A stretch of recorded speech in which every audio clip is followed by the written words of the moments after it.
기궁 7화는 정체불명의 인물 최원의 등장으로 전체 판도가 뒤흔들고 있어요.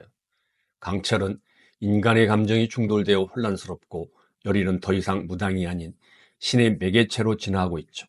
오늘은 이 세 가지의 흐름을 중심으로 기궁의 새로운 축을 살펴보겠습니다. 최원호는 명확한 정체 없이 궐 주변에서 수상한 행보를 이어가고 있는 인물로, 무속을 알면서 귀신을 부리고 중전의 아이가 팔척기로 태어나게 된 저주와 연결되어 있다라는 암시가 보입니다. 그는 단순한 조력자나 배우를 넘어서 귀신과 인간의 경계를 허물고 팔척기를 봉인하거나 제거하기 위한 숨은 실력자일 수도 있죠. 중요한 건 이 인물이 강철과 열의의 어떤 면과 닮아 있다는 거예요.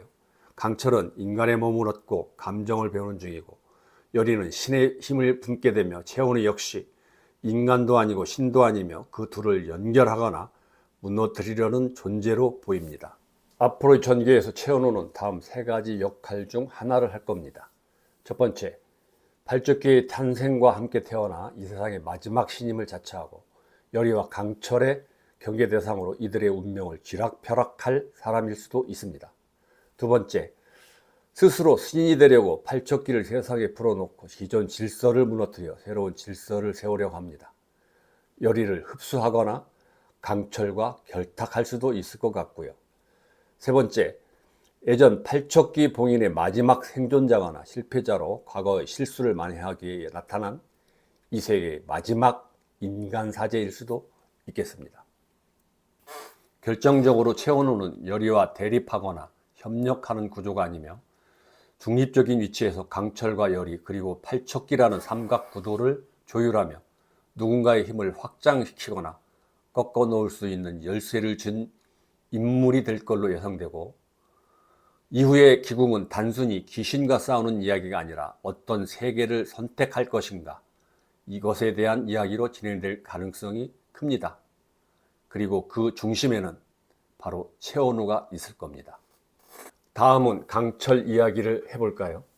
강철은 수기와 정면으로 대결하는데, 수기는 이무기였던 강철을 형님이라 부르며 비웃고 동시에 경계하는 모습을 보이죠. 이는 강철이 용이 되려다 실패한 강력한 존재, 즉 신의 기운을 지닌 존재임을 확인시켜주는 장면입니다. 그러나 강철은 수기와 대치할 때 힘을 100% 발휘하지 못하죠.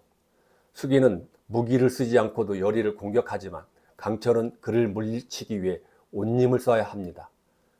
이유가 무엇일까요? 첫 번째 이유는 육체적 제약입니다. 강철이 쓰고 있는 육체는 본래 약골 백면서생 윤갑의 몸으로 타고난 무력이 약할 뿐만 아니라 신을 담을 그릇도 너무 작지요. 마치 물을 항아리가 너무 작거나 금이가 있으면 아무리 좋은 물도 넘치거나 새어버리듯 강철의 힘도 윤갑의 몸에선 제대로 발휘가 안 되는 겁니다. 두 번째 이유는 감정의 충돌이죠.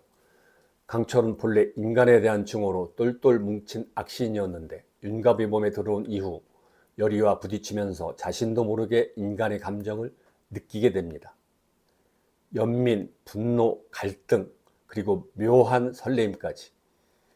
이 감정들은 강철에게 혼동을 주면서 힘을 제대로 쓸 수 없게 되는 거죠. 하지만 이건 복선일 수도 있습니다. 강철이 이 감정들을 정면으로 받아들이고 흡수한다면 단순한 이무기를 넘어 감정을 가진 새로운 형태의 강력한 존재로 거듭날 수 있겠죠. 초반에는 번개 한 번 써도 기절했던 강철이 이제는 실력을 일정 시간 유지할 수 있고 윤갑이 몸에도 적응해가며 이제 밥도 먹고 똥도 싸는 이 몸에 익숙해졌다. 이 말은 단순한 개그가 아니지요. 인간화를 받아들였다는 뜻이기도 합니다. 결국 강철의 진짜 변화는 아직 오지 않았어요. 그가 열의에 대한 감정을 인정하고 윤갑의 몸이 완전히 실력에 동화된다면 강철은 단순히 악신이 아니라 강력한 신의 존재가 될 가능성이 아주 높습니다. 그리고 그때부터 진짜 이야기는 시작됩니다. 이제 열의는 단순한 무당이 아닙니다. 그녀는 귀신을 보는 사람이 아니라 아예 귀신의 통로 혹은 신과 귀신 사이에 존재하는 매개체 역할을 합니다. 이건 단순히 능력이 강해졌다는 수준이 아니라 존재 자체가 바뀌고 있다는 이야기지요. 그 결정적 사건이 바로 경기석이 파괴였습니다. 원래 경기석은 여리가 어릴 때부터 몸에 지니고 다니던 일종의 신기방패 같은 거였고, 악신강철이 그녀의 몸에 들어가지 못했던 큰 이유도 바로 이 경기석 때문이었죠. 그런 경기석을 여리는 스스로 부숴버립니다. 그 순간 여리를 보호하던 신의 울타리는 사라지고 동시에 그 힘이 그녀 안으로 흡수되지요. 기존의 무당은 신의 힘을 빌리는 존재였지만 경기석이 깨지고 나서 여리는 그 힘을 직접 뿜게 됩니다. 다시 말해 더 이상 신을 부르는 존재가 아니라 신 자체가 깃든 그릇이 된 거예요. 이는 무당의 정의를 완전히 뒤엎는 변화지요. 그리고 여기서 중요한 떡밥 하나가 있죠. 마지막 장면에서 여리의 손등에 떠오른 오래되고 복잡한 문양. 발척기보다 더 큰 존재의 흔적으로 보이고, 만약 그렇다면 여리는 단지 무당이 아니라 새로운 신격의 탄생을 암시하는 캐릭터가 될 겁니다. 또 하나, 감정의 변화. 여리는 지금까지 모든 사건을 운명이라 받아들이지만 강철과 함께하면서 점점 자신의 선택을 하기 시작하죠.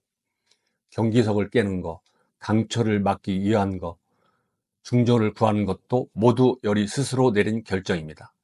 이런 능동성은 드라마 내에서 신이 될 자격을 갖추는 필수 조건일 겁니다. 결국 여리는 더 이상 인간 세계에서 단순히 귀신과 싸우는 무당으로 존재하지 않고, 귀신과 신 사이의 경계를 허물고 새로운 질서를 만들 수 있는 존재가 될 걸로 보입니다.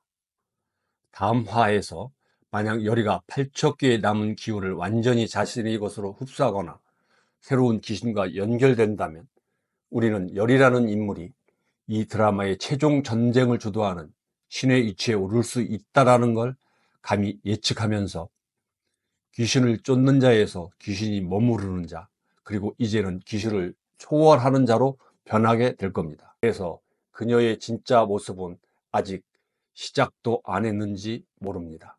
그 변화의 시작을 7화에서 함께 확인하시죠. 감사합니다.